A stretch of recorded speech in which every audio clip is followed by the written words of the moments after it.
Nah, saya mau tanya kepada kedua diakon kita, Diakon Edwin dan Diakon Ben. Selama menjalani formasi sampai detik hari ini, apakah para diakon sering ditanyai mengapa mau jadi romo? Pernah. Ya? Pernah. Pernah ditanya ya? Diakon Ben? Pernah. Berapa kali? Berkali-kali. Berkali-kali. Iya, Diakon Edwin? Sama berkali-kali juga. Sama berkali-kali. Itu berapa kali? Berapa kali-kali itu? Pernah menghitung? Tidak terhitung, Monsinyur. Hah? Tidak terhitung yang Tidak bertanya. terhitung ya, karena nggak ingin menghitung ya kan? Berkali-kali, ya kan? Nah, sekarang ini pun saya akan bertanya yang sama kepada kedua diakon kita. Apa yang menjadi motivasi dasar atau alasan mendasar bagi kedua diakon untuk ditapiskan menjadi imam hari ini? Saya mau dengar apakah alasan yang dulu pernah diucapkan itu sampai sekarang sama terus atau berubah-ubah? Ya, siapa dulu? Baik, saya duluan. Ya, Diakon Edwin. Ya, jadi kalau ditanya ya, motivasi atau kenapa kok pengen jadi imam begitu kan? Sebenarnya sederhana. Ini motivasi masa kecil saya dulu. Ya, saya dulu sangat kagum dan sangat senang gitu ya, melihat seorang romo, seorang imam yang memimpin misa menggunakan kasula. Kenapa seperti demikian? saya ini. Ya, seperti itu. Kenapa? Karena itu seperti baju pahlawan masa kecil saya. Ya, pahlawan masa kecil saya tuh Batman gitu kan. Batman. Ya. Jadi bagi saya tuh bagus tuh, jubahnya bisa atau kasulanya berkibar-kibar. Ya, itu untuk anak kecil ya, anak kecil. Kelas 3 SD waktu itu menjawabnya seperti itu gitu kan. Jadi diakon menganggap kami ini Batman. Ya. Waktu itu ya. Kalau sekarang apa? Nah, apakah ada perkembangan? Sekarang kenapa saya ingin menjadi imam? Ya, pertama-tama saya ingin mengikuti Yesus Kristus. Ya. Karena ingin mengikuti Yesus Kristus itu ada sesuatu yang berbeda, ada sesuatu yang ditawarkan kepada saya itu tidak seperti biasanya. Ya, menjadi imam ya. Serigala mempunyai liang, burung mempunyai sarang, tetapi anak manusia tidak mempunyai tempat untuk meletakkan kepalanya. Artinya, ya, saya memaknai menjadi imam itu ya siap diutus kemana saja. Seperti Yesus yang berkeliling dari desa ke desa, dari kota ke kota. Itu, Monsinyur. Gitu ya. Tidak perlu mencari sarang, tidak perlu mencari liang, ya kan? Betul ya? Iya, pokoknya tidur di sembarang jalan, nggak masalah. Betul ya? Ya, Diakon Edwin ya, yakin nih. Ya, yakin ya. Nanti jangan-jangan ketika ada kekurangan ini fasilitasnya kurang mengeluh nanti. Enggak ya? Iya, syukur pada Tuhan. Nih. Ada perkembangan yang sangat luar biasa. Awalnya pengen seperti Batman, setelah dewasa sekarang itu pengen melayani mengikuti Tuhan secara istimewa. Ya, tidak memikirkan macam-macam. Ya, semuanya demi Tuhan gitu ya. Nah, kalau Diakon Ben gimana? Baik, terima kasih Monsinyur. Yang satu duduk, satu berdiri. Ya. Biar kelihatan kan? Ini bedanya ya. Ya. Baik, ya.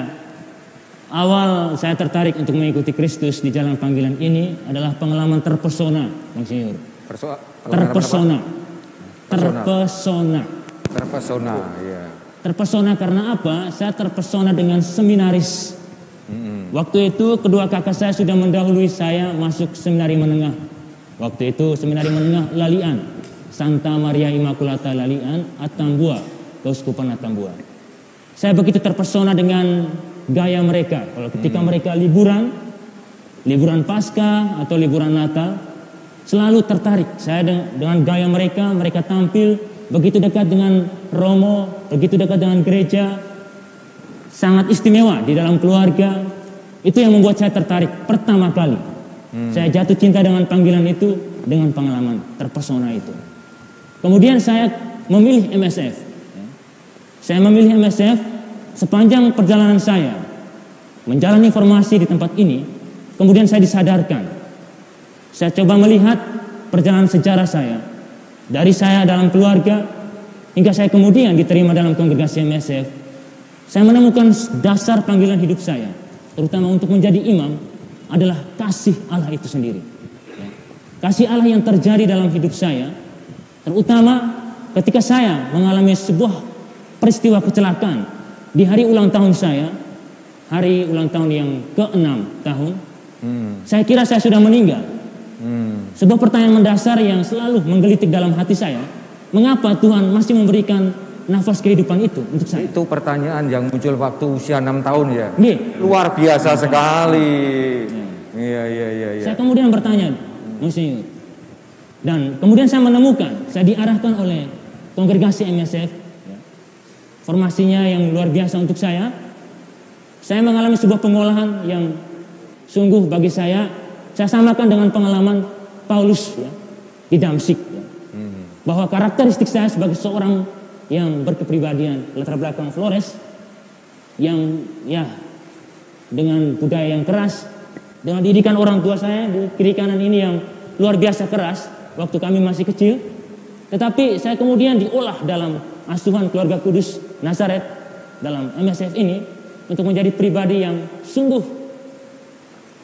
penuh kerendahan hati, penuh kasih, karena memang saya sudah lebih dahulu mengalami kasih itu. Oh, gitu. Maka ini kemudian berkaitan dengan gambaran imamat saya ya, sebagai seorang imam yang nantinya mau jadi apa.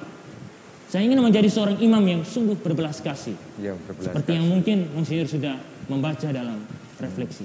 Terima kasih, Monsinyur. Terima kasih. Jadi Diakon Ben ini menjadi MSF supaya bisa melarikan diri dari rumah yang keras ya. Iya. Iya, betul. Yeah. Melarikan diri ya. Iya. Melarikan diri dari rumah karena didik orang tua yang keras, kemudian lari ke MSF yang lembut gitu ya. Iya. Iya, terima kasih untuk diakon berdua, pengalaman yang sangat luar biasa. Apa yang mereka sampaikan tadi bisa Anda baca dalam buku refleksi yang mereka buat. Pas persis sama ya, tidak ada perubahan sama sekali dan disampaikan dengan mantapnya.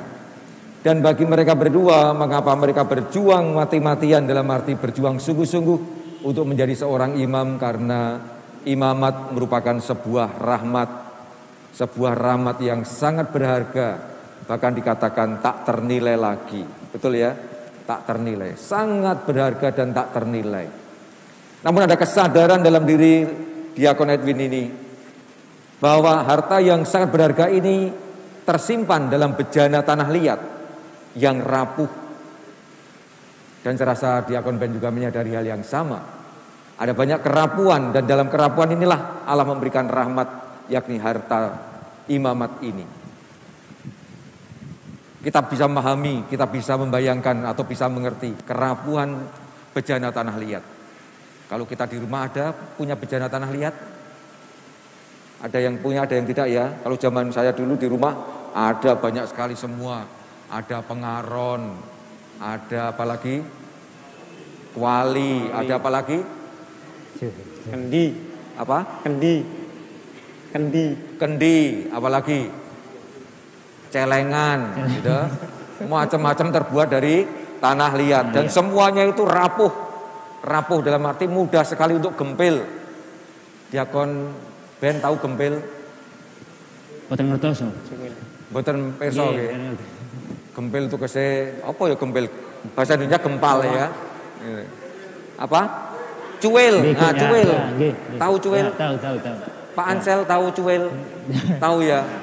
Itu bisa terpotong sedikit lah, lepas itu cuil, gempil. Atau retak. Atau bahkan mudah sekali untuk pecah. Dan banyak hal yang membuat bejana tanah liat ini mudah sekali pecah atau menjadi pecah atau retak, yaitu ketika mendapatkan benturan-benturan, apalagi benturan yang kuat sekali.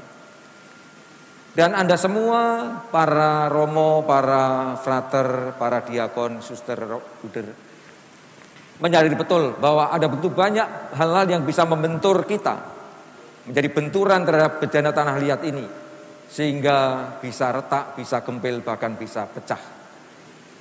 Dan itu semua bisa kita golongkan dalam 3 hal yang selama ini sudah kita perjuangkan melalui 3 kaul. Kaul kemurnian, kaul kemiskinan, dan kaul ketaatan. Inilah 3 kelompok besar benturan-benturan yang bisa menghantam kita sebagai bejana tanah liat yang sangat rapuh. Kemurnian hati yang banyak mendapatkan tantangan. Kemudian soal kesederhanaan hidup, sikap lepas bebas yang kerap kali mendapatkan benturan melawan kemiskinan kita. Ketaatan yang kali-kali menghadapkan benturan berkaitan dengan keinginan kita, egoisme kita, kesombongan kita. Macam-macam bisa membentur kita. Maka kesadaran kedua diakon kita dalam refleksinya adalah berusaha supaya bejana tanah liat ini tetap utuh, sehingga rahmat tapisan tetap bisa dipertahankan dengan sekuat tenaga. Inilah poin pertama yang ingin saya sampaikan, bahwa menjadi seorang imam itu tidaklah ringan. Ada banyak tantangannya, ada banyak tanggung jawabnya, ada banyak konsekuensinya. Pertanyaannya adalah untuk diakon berdua, apakah siap untuk menghadapinya, menanggungnya, dan memanggulnya? Siap, maksudnya. Siap ya. Nanti dalam penyelidikan akan nampak sekali apa yang menjadi tanggung jawab kita, apa yang menjadi konsekuensi dari tapisan ini.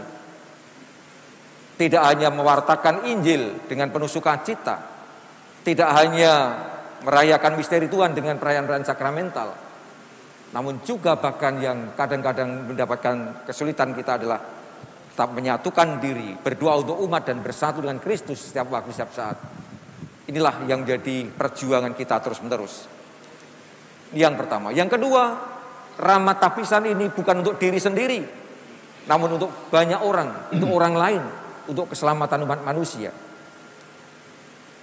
Dan kedua, diakon kita ini mempunyai tekad bulat, dua-duanya dalam refleksinya adalah untuk memberikan diri seutuhnya kepada Tuhan, memberikan diri seutuhnya untuk pasaman suci, untuk gereja, untuk masyarakat, untuk keselamatan umat manusia.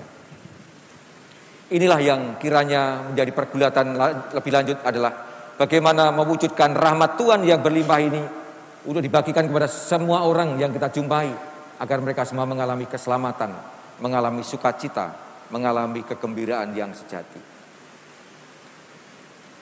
Dan Diakon Ben menemukan seperti yang dikatakan, bahwa untuk sampai ke sana perlu menghayati semangat Yesus, yakni yang senantiasa tergerak hatinya oleh belas kasihan. Tergerak hati oleh belas kasihan. Dan kiranya ini menjadi salah satu sikap dasar seorang imam, seorang bapa kepada umatnya, yakni belas kasih. Dalam belas kasih inilah kita bisa akan memberikan segala sesuatu yang kita punya untuk kepentingan umat. Bukan untuk mencari diri sendiri, bukan untuk kepentingan diri sendiri, namun sebaliknya untuk kepentingan umat. Tergerak oleh belas kasih. Yesus dalam hidupnya senantiasa ketika melihat begitu banyak orang, melihat orang yang sengsara, melihat orang yang mengalami kesulitan, atau siapapun, tergerak hatinya untuk membantu, untuk menolong. Dan inilah yang kiranya bisa atau menjadi semangat yang harus kita hidupi dari waktu ke waktu. Tergerak oleh belas kasihan. Tanpa belas kasih kita tidak akan bisa menjadi seorang imam yang baik. Sebaliknya, imam yang baik adalah imam yang penuh belas kasih kepada siapapun tanpa membeda-bedakan. Pengalaman Diakon Ben di rumah sampai sekarang dalam formasi secara keseluruhan mengalami kasih Allah yang sangat luar biasa. Diakon Edwin juga mengalami kasih yang luar biasa. Ing atase ki apa yo? Di atasnya.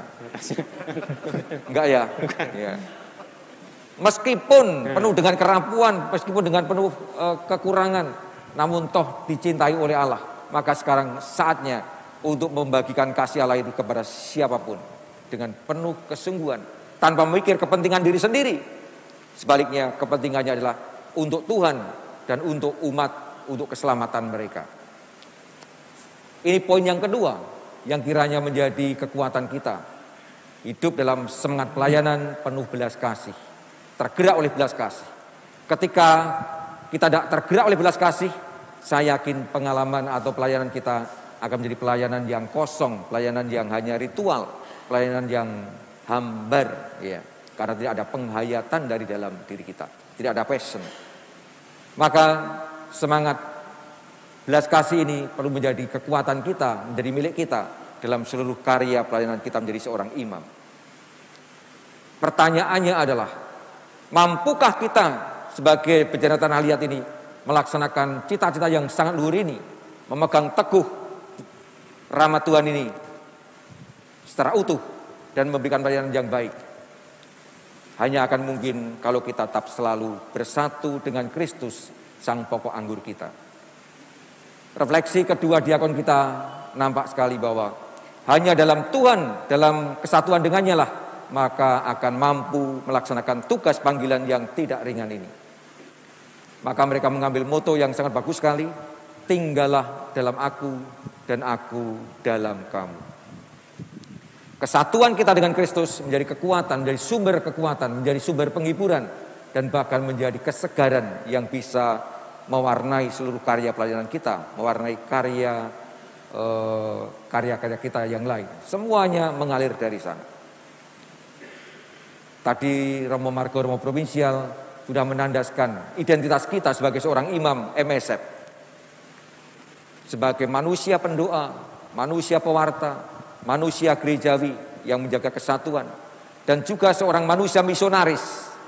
Semuanya adalah identitas kita sebagai seorang MSF. Salah satunya terkait dengan soal seorang pendoa. Maka kiranya kesatuan kita dengan Kristus akan menjadi kekuatan kita untuk supaya kita segar terus-menerus dalam pelayanan, dan juga pewartaan kita pun akan mengalir dari sana pula. Maka saya sangat senang sekali dengan moto para diakon ini, tinggallah dalam aku dan aku di dalam kamu. Selama kita bersatu dengan Kristus, selalu ngangsu kekuatan darinya, maka kita pun juga akan kuat dalam karya pelayanan kita. Tanpa itu akan menjadi sangat kering. Mungkin kita menjadi orang yang aktif, yang mengerjakan banyak hal, namun tidak akan menyegarkan diri kita sendiri. Dan lama-kelamaan akan menjadi kering. Dan kerapuan bejana tanah liat ada dalam ancaman. Maka para diakon yang terkasih, terima kasih atas refleksi panjenengan berdua yang sangat luar biasa, sangat mendalam, dan kiranya bisa menjadi kekuatan juga bagi seluruh umat beriman. Tentu saja selain dalam kesatuan dengan Tuhan, doa dukungan dari umat beriman itu sangat kita butuhkan. Tanpa mereka semua, kita juga akan mengalami kesulitan. Maka mari kita bersama-sama mendukung para diakon ini agar bisa menghayati dan menjalankan tugas panggilan sebagai seorang imam dengan sepenuh hati. Kita dukung dengan berbagai macam cara kita agar bejana tanah liat yang mereka miliki tetap utuh, sehingga bisa tetap menampung rahmat Allah, yakni rahmat tapisan ini untuk kepentingan seluruh umat beriman.